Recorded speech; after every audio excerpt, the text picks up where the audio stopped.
right into it. How's everybody doing? Good, Barry. How are you? I see everybody. Well, Barry, outside of that slot position, what did you learn about your receivers, and what do you want to see from them during training camp with this I competition? learned that I think we've got a talented group that is just getting better and better, and they need to pick up where we left off. And excited for the competition in the room. There's going to be plenty of it, and we've got a stable of guys that I think that can help and contribute. And looking forward to watching to see what they can bring to the table. What did you see specifically from Malik and then the new guys, Justin and Hudson, at that role? Yeah, and Malik, he's big and strong and can run, and he's smart. He's got all the tools, and it's a great opportunity for him to take that next step. And then, J-Bo is a tall, long guy, a similar physical characteristics of Malik, can really run. And then, Hudson is, kind of a hybrid, kind of slot perimeter type guy, or maybe perimeter / slot, type guy that we used in a couple different positions. That I think the best is yet to come for him as far as what he's done here so far.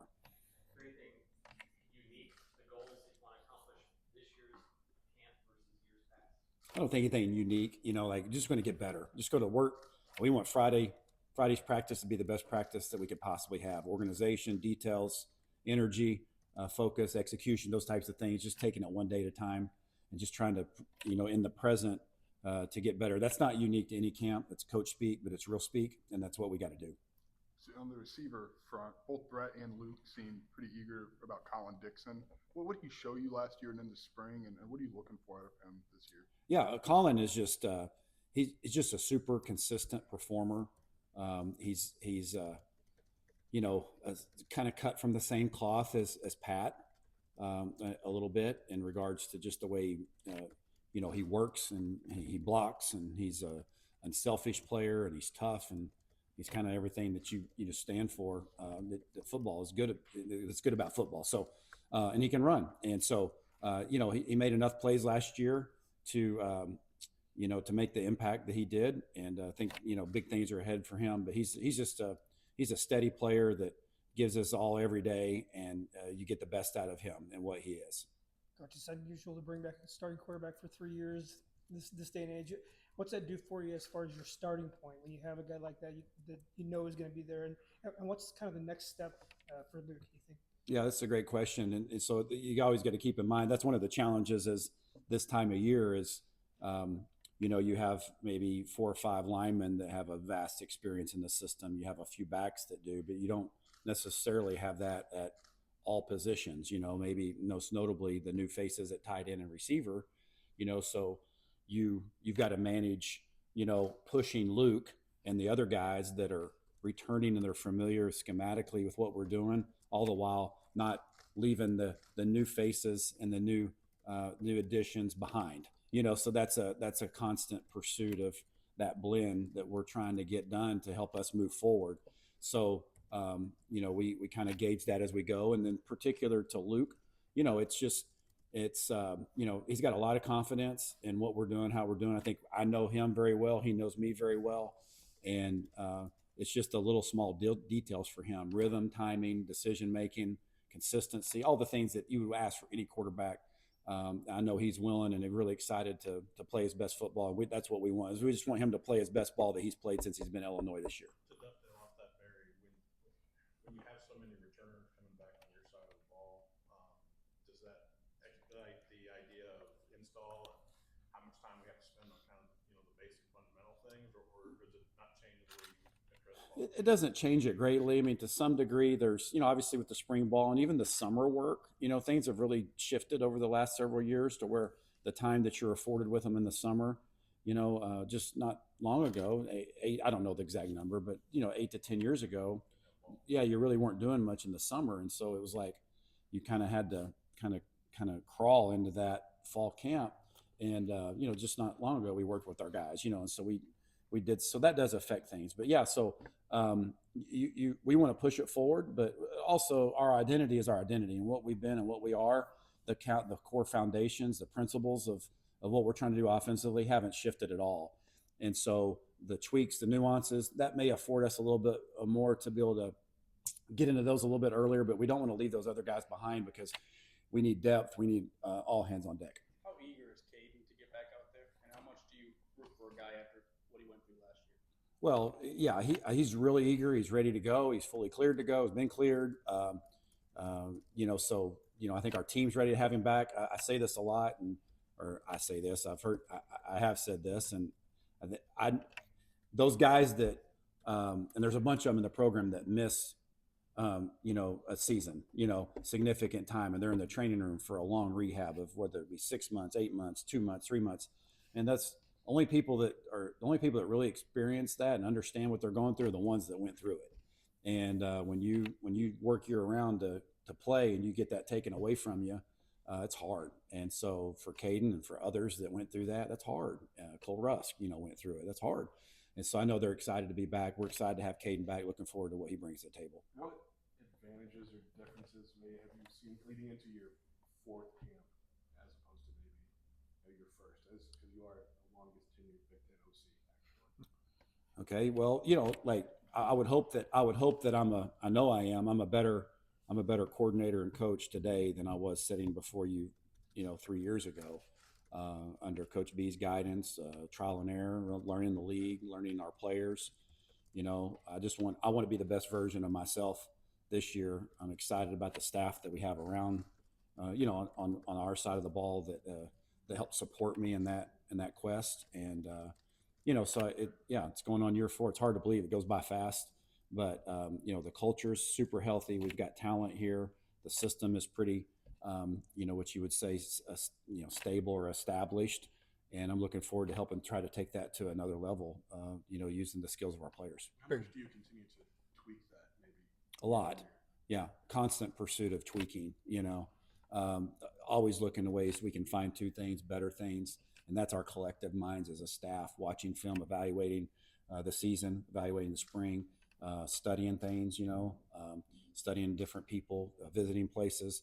All that's a continuum. It's just a continuum. And, I'm hoping to put our best foot forward this year, like we always do. And every decision we make is for what we think is for the best interest of our offense. And so tweaks, changes, subtractions, additions all go into what we think is going to be best for our offense. How's your tight end room evolved with the addition of Davin, Christian, and then Cole back healthy? Yeah, it's evolved a lot, and I think we've got, I think we have a similar situation there that we would at receiver. We've injected some new faces, but we also have some established players that we feel really good about. So I would say that's the very same thing for the receiver room, that we've got a lot of returners, that we feel good about, but we needed more depth.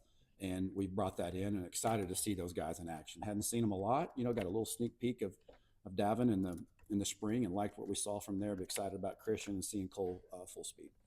Versatility at running back was kind of a team strength last year. Combination of power guys and speed guys. You envision the same kind of thing? Yeah, I do. I mean, obviously body types kind of somewhat dictate that, and obviously in our room, we know the differences there.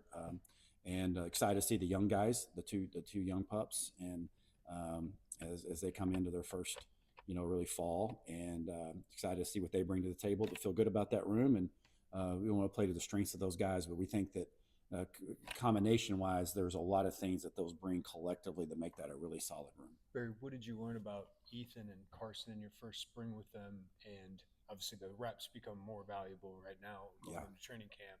What do you want to see from them in camp?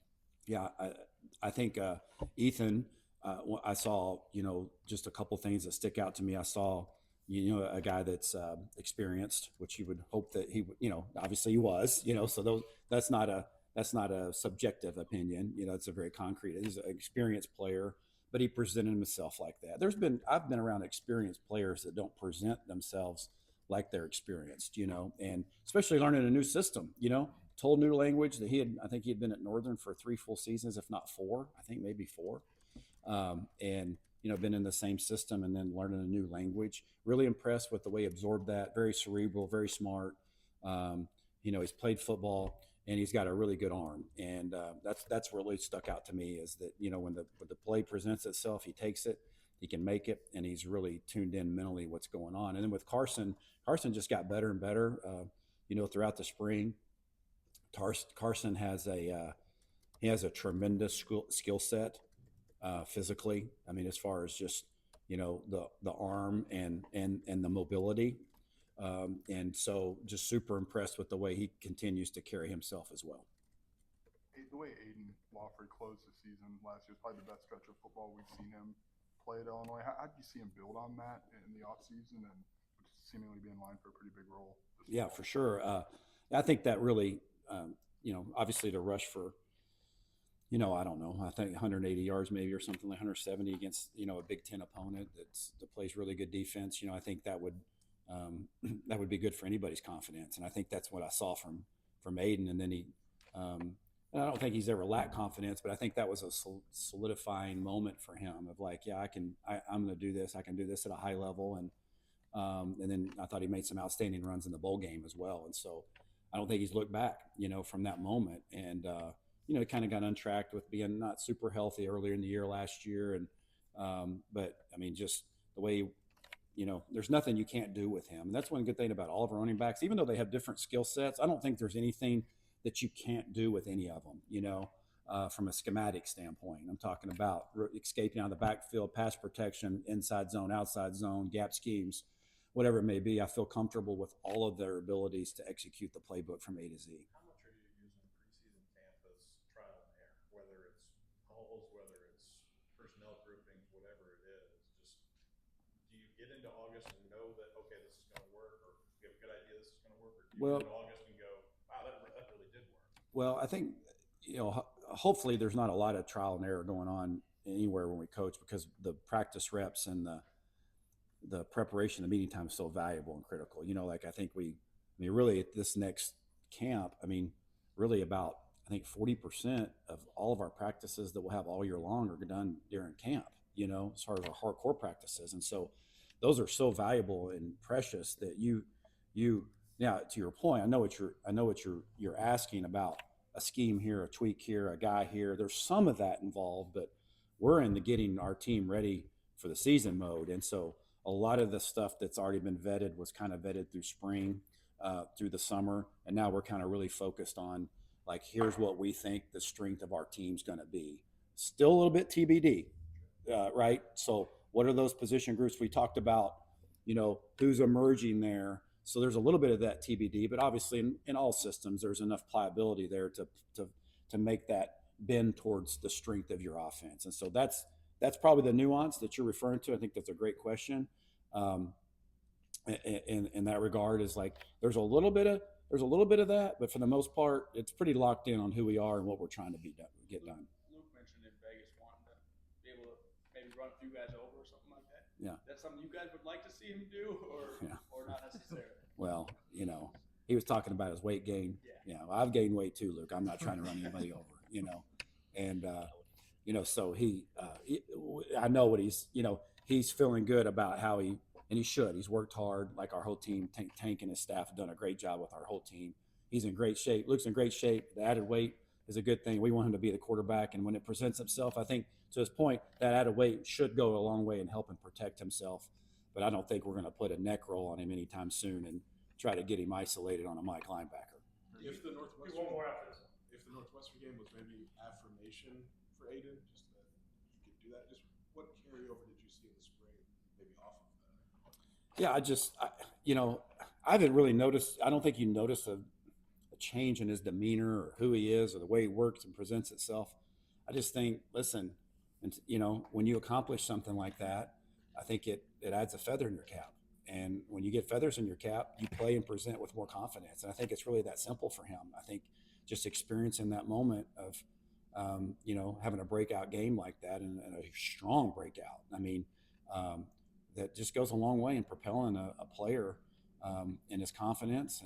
And so I don't know if there's anything I put my finger on, but I just know it's going to help him and has helped him already become even closer to reaching his full potential. Coach, out in Vegas, Coach Bielema talked about Josh Kreutz being kind of the brains of the outfit up front. Yeah.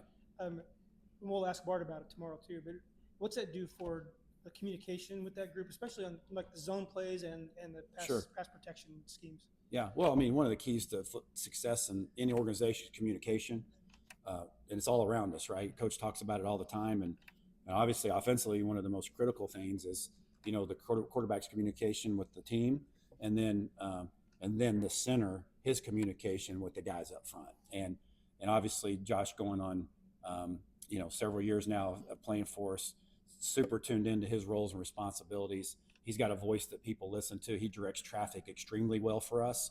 Our people, our line up front listens to him, and he sets the tone for that. Not just physically, he does do that as well, but obviously mentally, he sets the tone for us up front, does a great job with that, and we give him a lot of freedom within that. Thank you, guys. Thanks, Barry.